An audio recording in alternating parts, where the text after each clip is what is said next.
This election is a choice. This election will determine whether we can come together. This election is absolutely crucial. What's really important, of course, is 12 I sent a giant 303 rifle. Please explain. You're listening to the 4ZZZ Breaks the Election podcast. Hello, election watchers. Welcome to the 4ZZZ Breaks the Election podcast, where our newsroom breaks down what's happening in the election for May 18, 2022, just 3 full campaigning days from the federal election.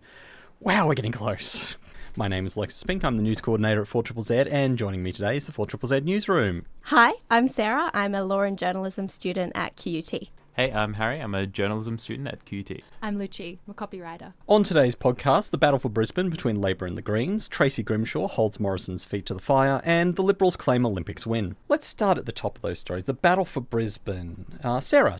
Yeah, so the Greens campaign has well and truly launched in Brisbane as tensions rise in the Griffith, Ryan and Brisbane electorates. Queensland Greens Senator Larissa Waters is expected to announce a $7.8 billion disaster resilience plan in Brisbane's flood-affected electorate of Ryan today. The plan will offer homeowners up to $20,000 in matching grants to raise or floodproof their homes. Labor has intensely scrutinised the Greens campaign in the Brisbane electorates, forcing the party to confirm that 2 Griffith voters interviewed by Greens candidate Max Chandler Mather while campaigning were indeed volunteers for the Greens. A Greens spokesperson insisted the party had made it clear that the voters were Greens volunteers. Okay, so this is a bit of an extension of what we were talking about yesterday, with Penny Wong touring the same sort of seats yesterday, Ryan and Brisbane and Griffith. Yes. So, what's important about Larissa Waters' announcement today? Why should we pay attention to this one? I think this will appeal to people. People are still cleaning up from the last flood, and they're still cleaning up from the one before that. So it's a pretty timely announcement. Okay, so let's talk about Labor's scrutiny of Greens' media and policies. What's going on there? Why are they doing this? It seems like a bid to distance themselves a little bit from the Greens, because I know there's talk that, a vote for Greens is a vote for Labor, and that comes out of a lot of sort of Liberal advertising as well. So I'm going to argue that the Australian Labor Party that has been around for 120 years is pretty legitimate already. So differentiation does seem the most likely thing there.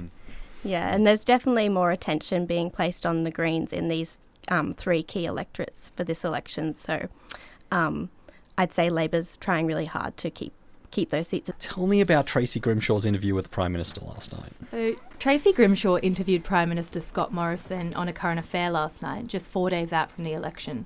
The current affairs host took a strong approach early on, asking the PM to justify his comments, describing himself as a bulldozer, and challenging his claims that he saved the country, claims he made at a Liberal Party launch last Sunday. Grimshaw said to the PM, "You said on Sunday that you saved the country, but you didn't hold a hose during the bushfires, you weren't in your tinny plucking people off rooftops during the floods in New South Wales and Queensland, and you didn't do 16-hour days in PPE on COVID-19 wards." Morison admitted that his holding the hose comment was not helpful at the time. Grimshaw went on to remind Morison of his other actions that have come under fire during his time as Prime Minister by stating, "You also didn't have enough vaccines. You didn't get enough rat tests so we could finally have a holiday interstate for Christmas. And China are set up based in the Solomon Islands. Do you think maybe you slightly over-edged the part about saving the country?" Morison replied to these questions by stating that Australia had fared better than any other country during the pandemic. Despite previously refusing to appear on the ABC due to their, quote, rusted-on viewers, the PM also appeared on 7:30 Report on Monday to much less publicity. The Tracey Grimshaw interview will be one of Prime Minister's last television interviews before the election. Are comments like rusted-on viewers at the ABC similar to, say, Mitt Romney's comments about the basket of deplorables? They would never vote for the Republicans, for example.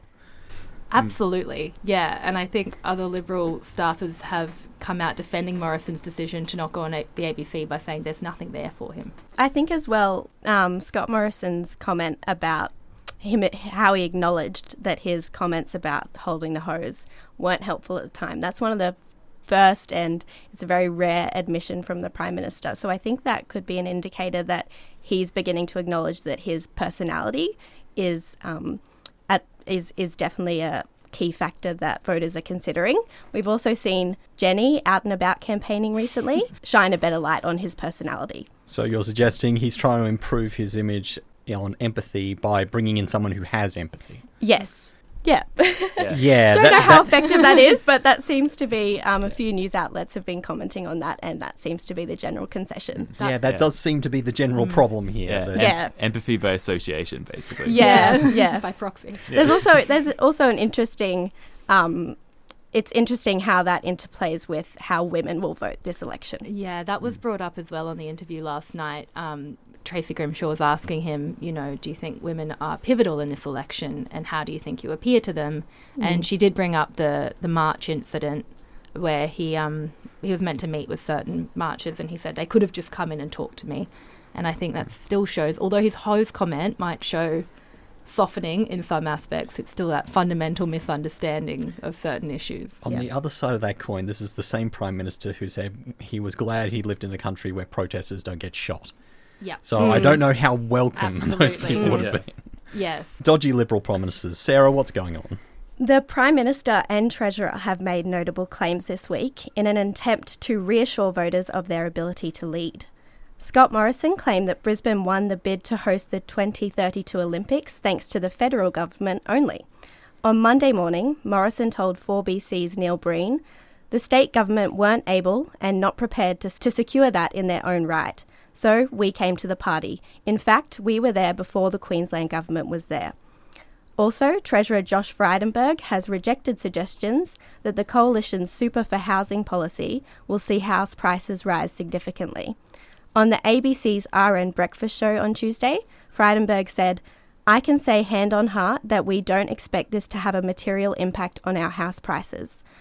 The policy has caused contention between the Labor and Liberal parties, with opposition leader Anthony Albanese calling it fiscally irresponsible of the federal government to promote the policy. Okay, where to even begin? Let's start with the Olympics. Do you think, I don't know, that the Premier of Queensland might disagree with the Prime Minister's assertion? She definitely will disagree.